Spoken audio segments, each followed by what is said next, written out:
yours and you're looking ready to set it on fire.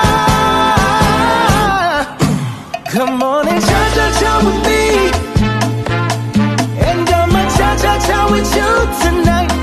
Oh, I like it like that. She working that back. I don't know how to act. Ooh. Kak, mau masuk. Silakan duduk. Oke, terima kasih.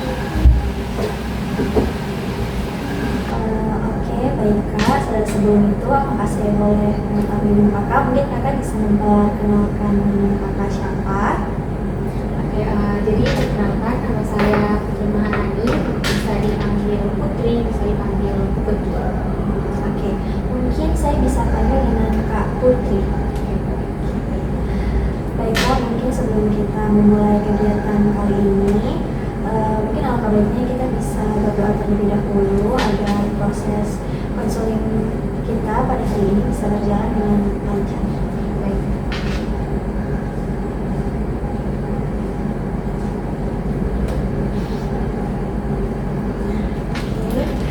Sebelumnya Kak Putri, terima kasih karena sudah bersedia untuk hadir pada konseling hari ini. Sebelumnya, bagaimana kabarnya Kakak? Kalau kabar hari ini dan akhir-akhir ini kurang baik sih, karena saya itu kayak kadang gampang cemas. Seperti itu. Terus, kalau boleh tahu tadi selama dalam perjalanan ke sini, apakah Kakak ada mengalami kendala atau hal-hal lain?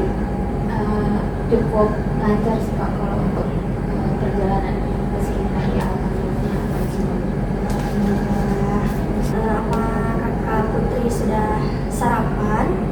Sudah.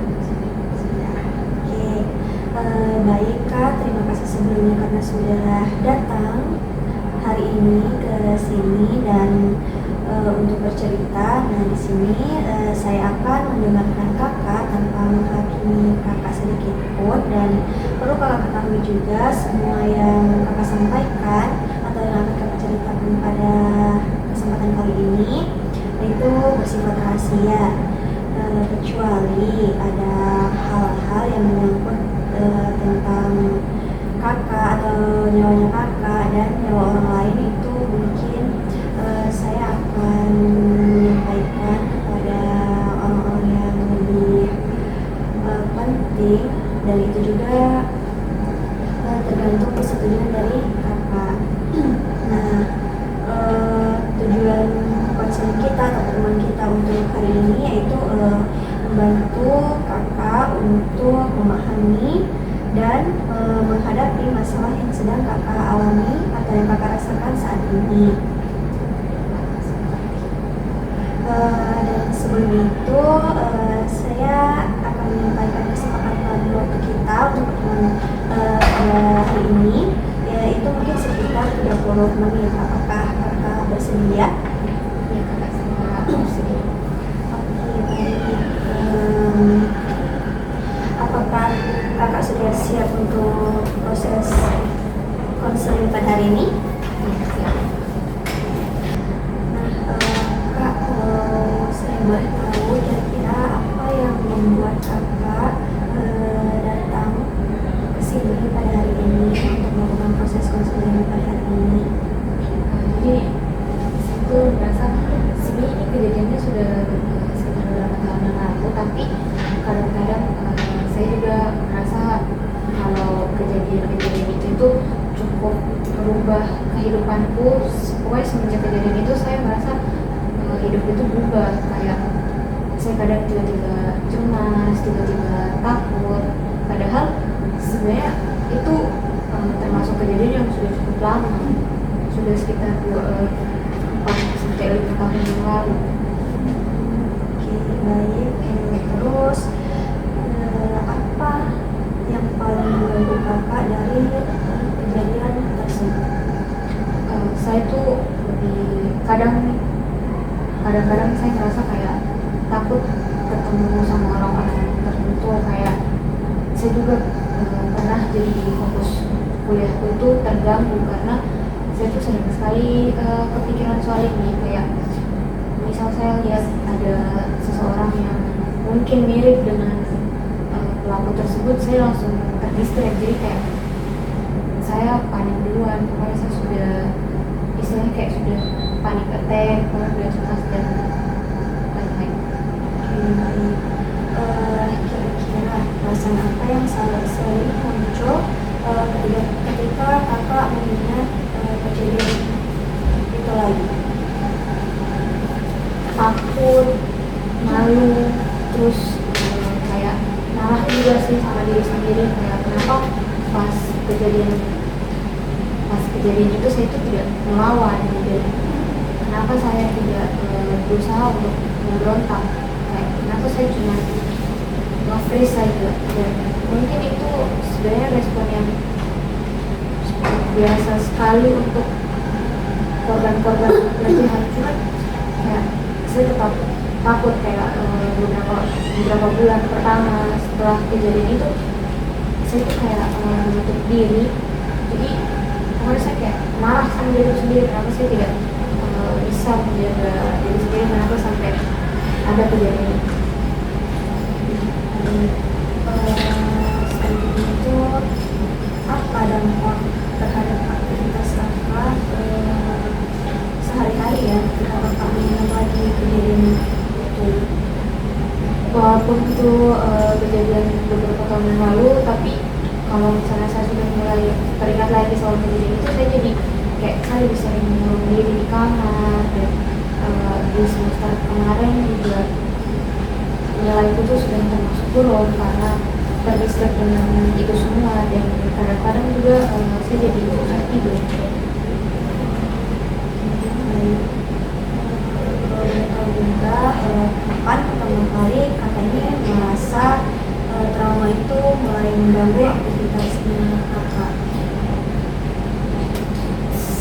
Sehari setelah kejadian, kayak hari ini kejadiannya, terus besoknya itu saya sebenarnya waktu SMK itu harusnya main basket dan lain-lainnya.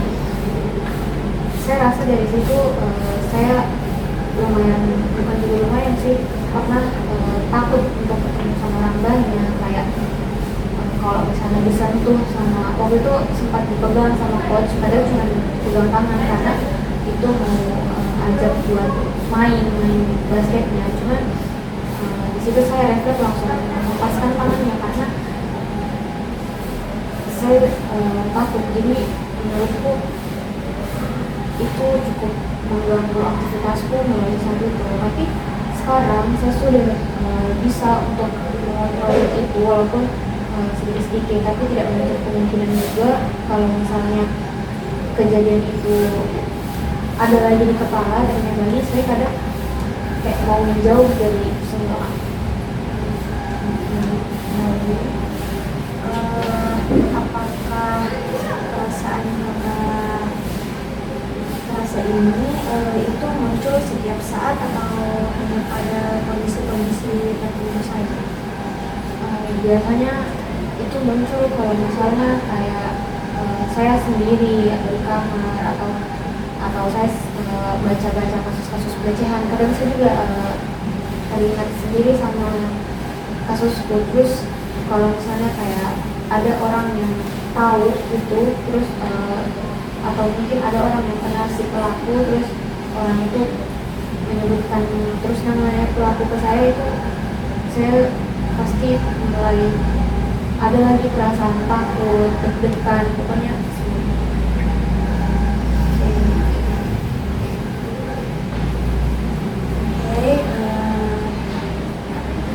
terus apa kalau menurut kakak apa yang menjadi penyebab rasa takut kakak itu sampai terus menerus sampai saat ini masih?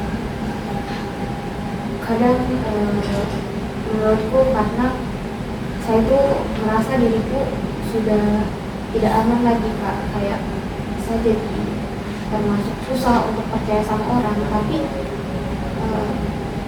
saya juga susah buat gimana ya, kayak saya bilang saya sudah memaafkan, tapi kadang kalau misalnya perasaan itu muncul itu cukup mengganggu sih. Jadi pokoknya saya merasa kayak diri itu sudah tidak aman, diri itu sudah tidak bersih dan kayak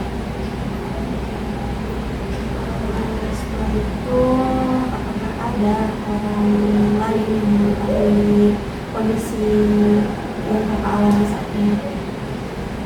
ada sih kak, mama tahu, terus beberapa teman-teman mama yang juga tahu dengan pelaku, karena pelaku ini salah satu teman-teman mama juga. Jadi cukup banyak sih yang tahu, termasuk ada juga beberapa teman dan juga beberapa sahabat yang tahu soal kejadian ini. Dan kalau boleh tahu, siapa yang membuat kakak merasa aman untuk bercerita? Kalau kan ini tuh sudah kejadian dari tahun 2021.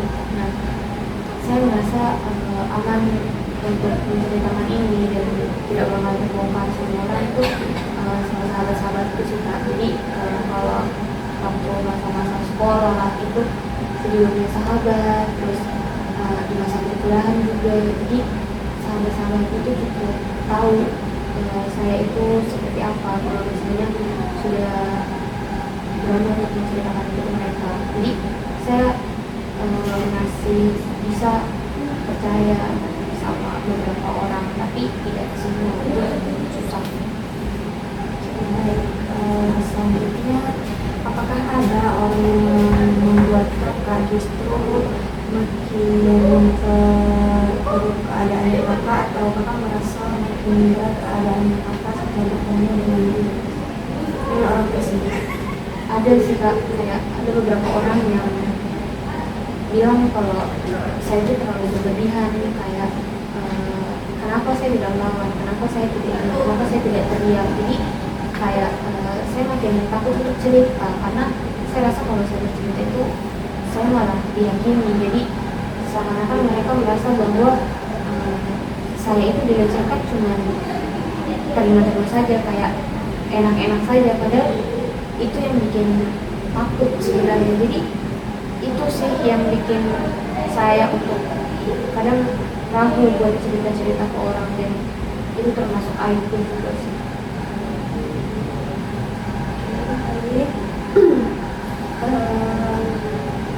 Terus, apakah kakak punya tempat tertentu yang sekarang kakak hindari?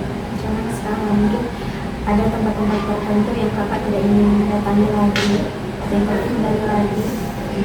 Sebenarnya kalau untuk tempat yang tidak didatangi, kan kejadian itu di Puncak, jadi kayak 0,1% kemungkinan untuk saya tidak datang ke tempat itu lagi, karena rumah sendiri.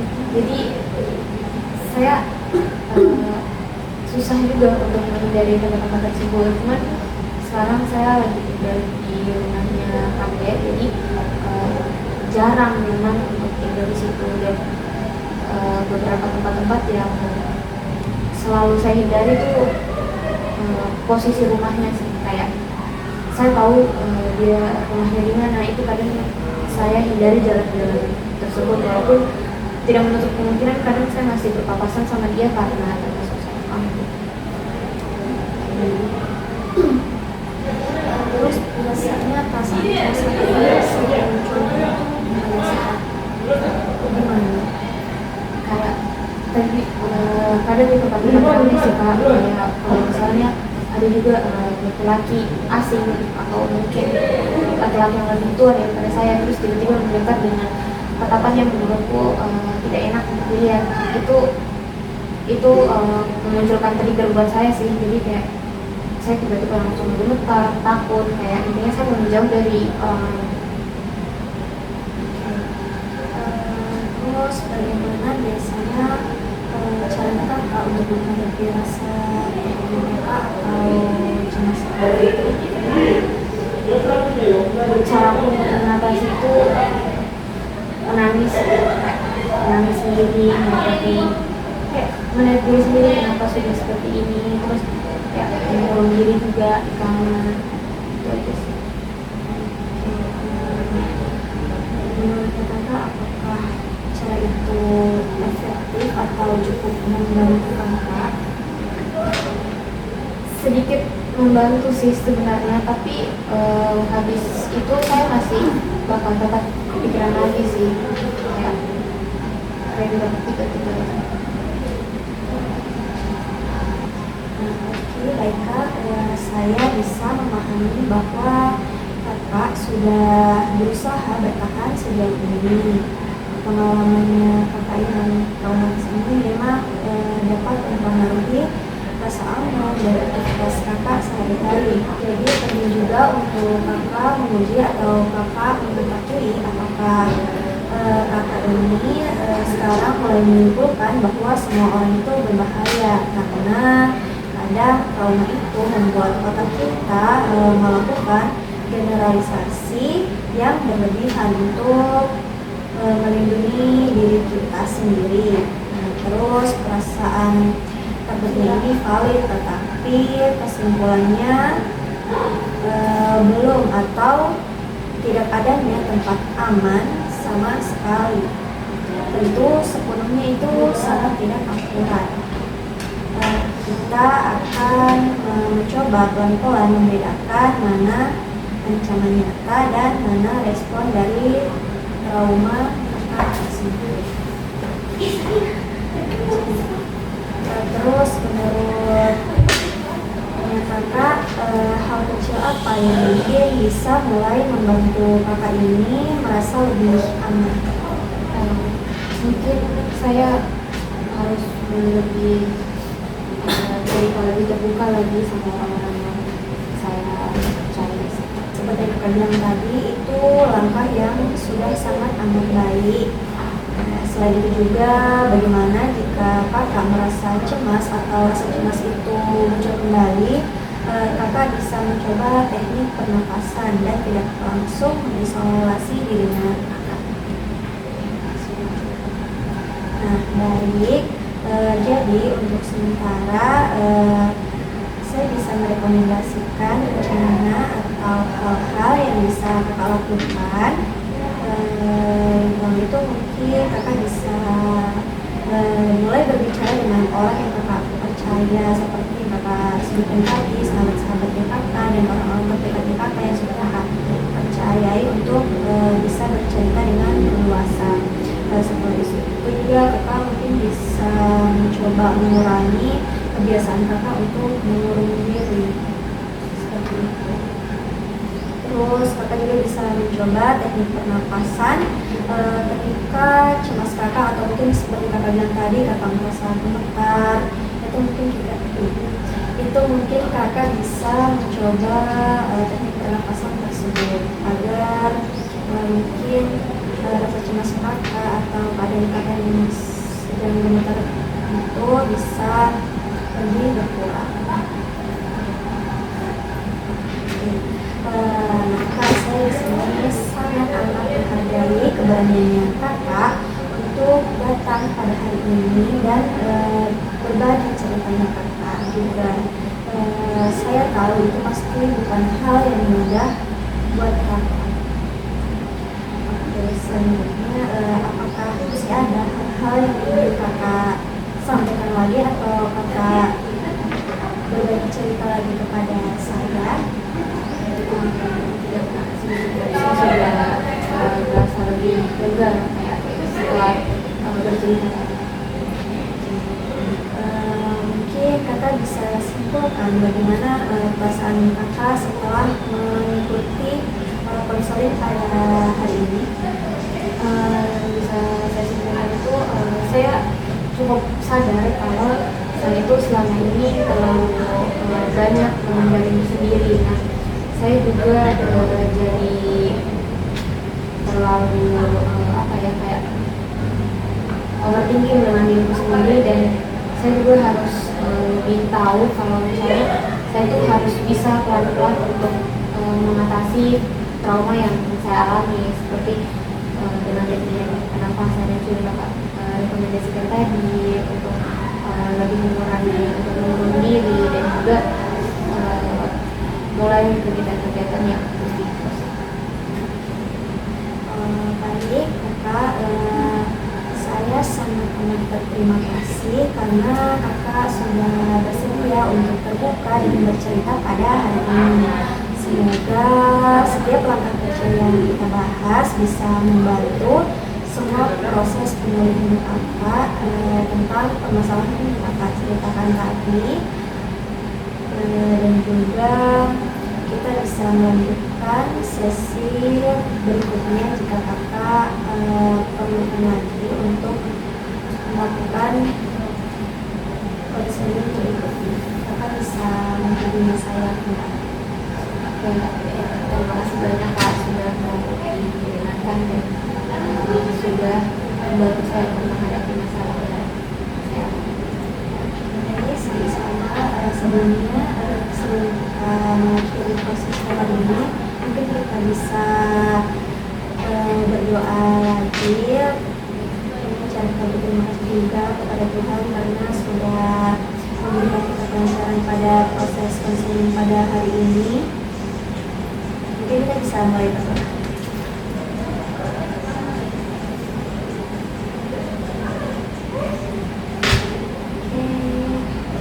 Mungkin cukup sekian ya Kak. terima kasih banyak Kak. Terima kasih banyak. Behind the scene. Sabar. Kamu harusnya berdiri. Oh iya ya. Terima kasih banyak Kak.